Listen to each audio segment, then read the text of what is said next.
if your confidence feeds off winning and playing well, and if your confidence goes down after losing, then there's going to be a lot of inconsistency, and it's going to become easy to bring your confidence down. If you don't train for that one particular day, then you're lost it forever. You're not getting back that day. You can do it tomorrow, you can do it day after, but that one day is lost for your training. It goes something like life is not all sunshine and rainbows, and it ain't about how hard you can hit, but how hard you can get hit and keep moving forward, how much you can take.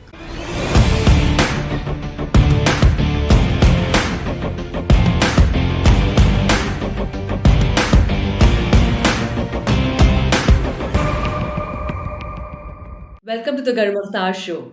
In today's episode, I have with me Srinath Narayanan, who is currently the head coach of Indian national men's team of chess. He has been a coach of the Indian team since 2018. A grandmaster in chess from Chennai, Srinath is a former under 12 world champion and a three times Asian junior champion. At an early age, Srinath moved on from playing to coaching, where he has coached prodigies like Nihal Sarin, Arjun, and Divya Deshmukh along the way. Under Srinath as coach, India won gold in online Olympiad in 2020, bronze in 2021, and most recently, silver in Asian Games 2022. Thanks for joining me, Srinath. Such a pleasure to have you on my show.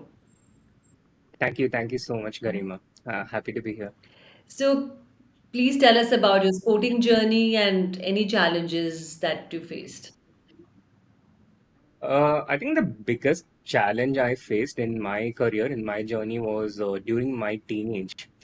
This was the most difficult time because, as you mentioned in the introduction, I won the World Under 12 Championship when I was only 11 years old. Wow. And that was a major breakthrough in my career at that time. But uh, so that really helped bring good things. That brought sponsorship. That brought a lot of support immediately after winning the World Under 12. But in 2008, so I won the World Under 12 in 2005, and in 2008, the global recession happened, Okay. and that put an end to all the support that I was receiving, in terms of sponsorship, in terms of the coaching support, being able to play tournaments abroad.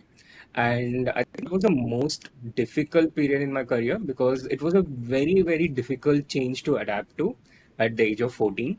And also, when you're 14, 15 years old, there's also a time when you start understanding things a bit outside of your sport as well. You stop having a tunnel vision.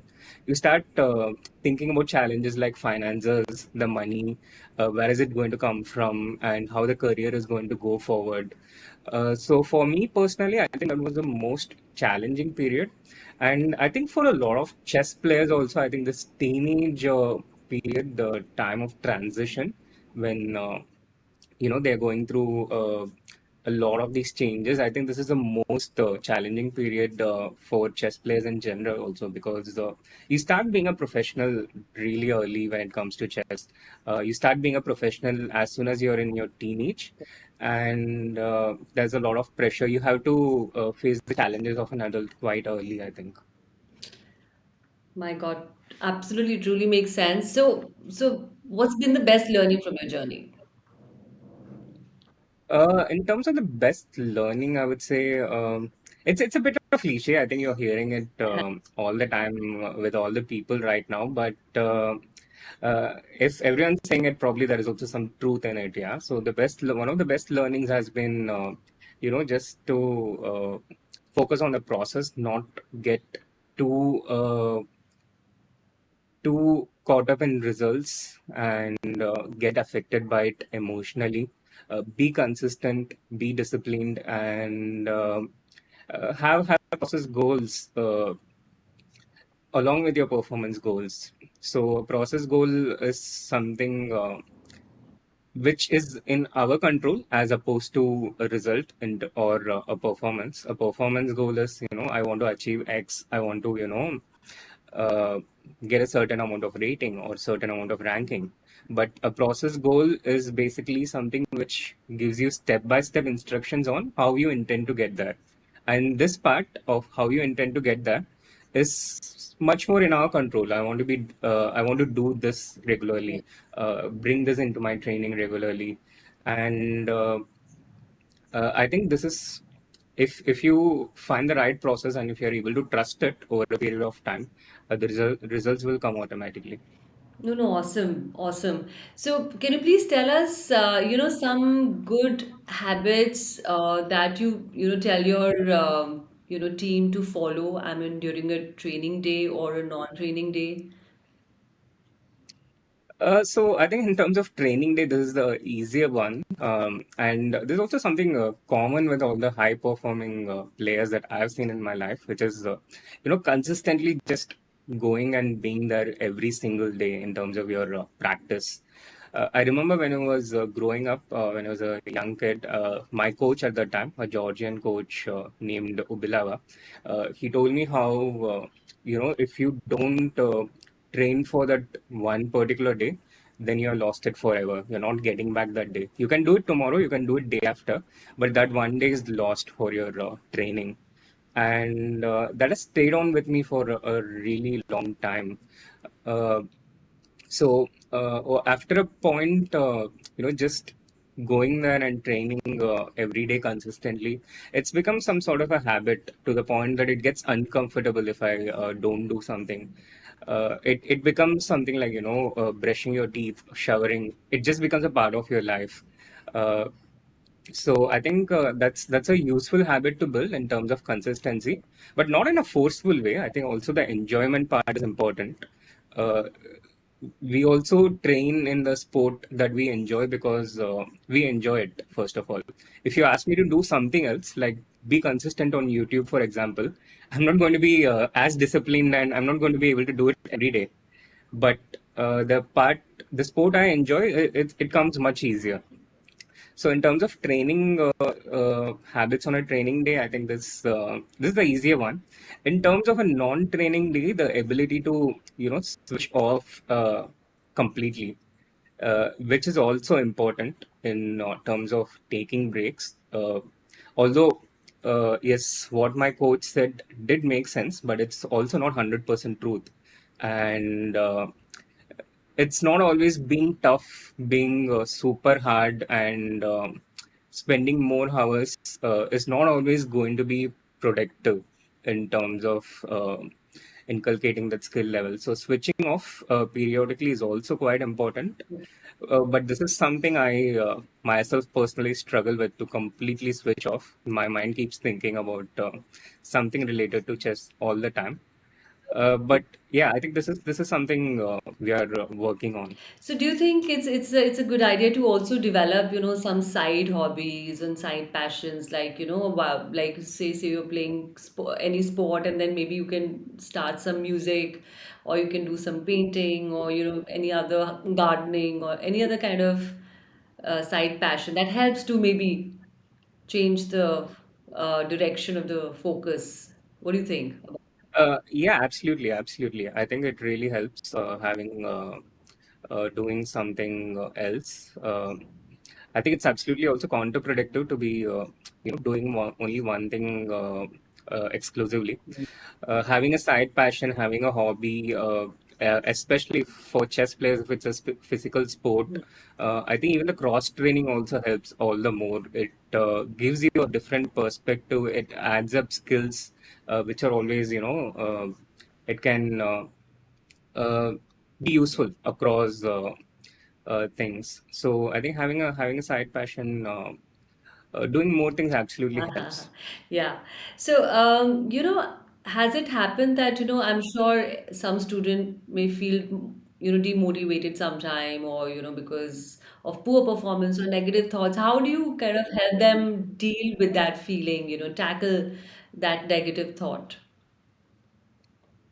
It I think it happens quite often. We all feel devastated after an important loss because we work with so much passion towards something, and after so much effort, if it doesn't get the expected result, the desired result, obviously there is going to be a very difficult reaction for some time. Sure. But usually this is temporary. Usually this lasts for a day or two, Okay. or sometimes it can last for a longer phase, but it's usually temporary. And here also, one of the things that can really help is, taking some time off from the sport, doing something else, taking a proper rest from training, from playing, and giving your mind some rest. I think this is one of the things which can help, and it's largely individual. It's largely individual how people feel after losing, and also how they cope up with it is also, I think, a very individual process which has to be built up over time by that specific individual. So, I mean, what do you tell the students to motivate them when they're, down and not very positive? Any Uh, advice do you give them? How do you motivate them? the thing is, personally, I generally work with mostly already high performing athletes, high performing chess players. In this case, they are already separated from the rest in terms of having a very high motivation in place already. Okay, And most of them are the best players in India. They turn out to be also quite young and at the peak of their energy.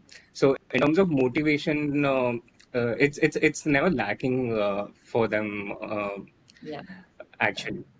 But in terms of general advice, what I would say is motivation will not always be at its highest. You can't always keep it at a highest level. There will be times when there will be high motivation. There will be times when it gets a bit lower. sure, Uh, what really helps is the discipline and consistency in terms of your preparation, your training, regardless of whether you feel like it or not. I think sometimes it helps to go through your habits. You can sometimes feel better and then do things, or sometimes you can do things and then your body or system recognizes that, oh, okay, it's time to get back on your feet, and then it starts feeling better. I think both things work. You can always wait for yourself to feel completely better before you get back into your routine. So I think having a routine, having preparation, having a training in place, that really gets you through the difficult sure, situations. sure. So, if you could meet your younger self who is striving to be where you are today, what is that one piece of advice that you would like to give to him? Uh, I guess I would tell my younger self not to worry too much in terms of where you're going to go, because no matter what, things will work out. We'll find one way or another, and the things which feel like life and death when you're in your younger times, in your teenage, actually turn out to look quite small 10, 15 years later. Really? Life and death and all. I mean, do you think it's that intense? Yeah, I think it can get that intense. Especially, it was so in when I was younger. Some of the games, it really felt like everything rested on it. Oh, Uh, there have even been instances where players have, had very dark faces, very dark thoughts, even attempting to cut themselves after losing a particular game and stuff like that. It can get that intense, but it shouldn't be. It is so totally not that big of a deal, and that's what I would tell myself. yeah, so that pressure I think can also happen because of this, if the sponsors are there and you're responsible to perform in a certain way, so that the sponsors they remain on board and you're answerable to them. So I think I totally understand what you're saying. But yeah, makes sense to not worry and just trust the process and kind of I think it works out that way. So tell us about your best game memory.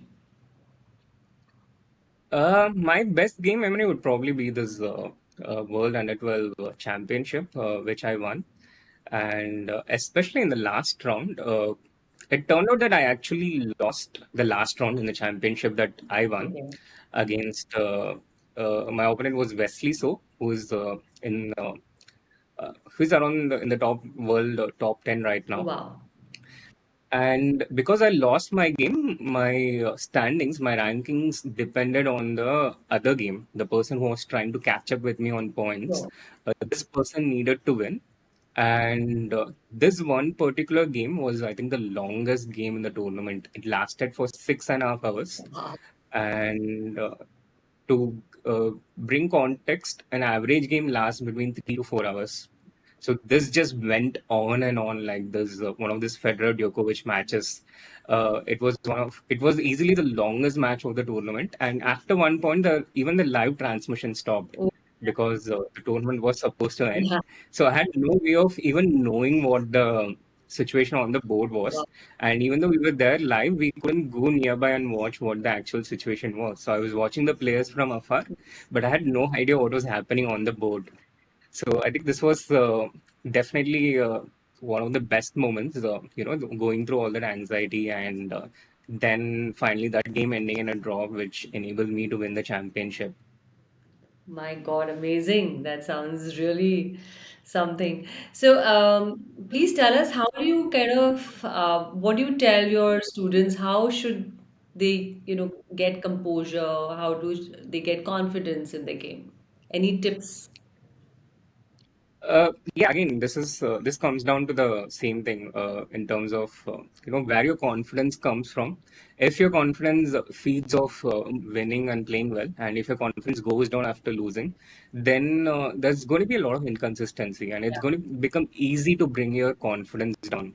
So I think again, it's important for your confidence, the source of your confidence, to come from how well you're prepared, how well you're trained. If you have done good work before a tournament or through that season, then you will have that confidence that okay, I have done the work, I have put in the work, I have the skill level, and there will be a few ups and downs, maybe that maybe or may not be. I could lose a game or two, but I'm going to get back because I have done the work, I have put in the effort, and I know that my game, my skill level is at that level. So if you have a strong foundation based on your preparation, then I think in the competition it becomes much more easier mentally. Sure, I mean, you're right. I mean, preparation definitely, brings in a lot of confidence. But, do you think sometimes we also end up doubting our skill levels? I mean, when, we have had some consistent lose, we have lost a few times consistently. Do you think then how to bring that confidence back? I mean, if you, yeah.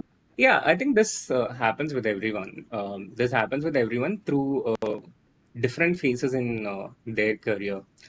Uh, Initially, yes, when you lose, I think initially you learn to deal with it, and I think what really helps is winning the next game immediately. That's one thing which can help, or um, again different things in different circumstances based on why you lost that particular game or why you are feeling low on confidence. Most recently, I had a student who was feeling quite low, but all he needed was a bit of rest to take time away from the intense pressure that he was creating for himself. And when that happened, when things became a bit relaxed, then he started playing much better, back to his original self. Okay. Um, so in terms of between competitions, I think taking a break, having that break really helps to get back perspective.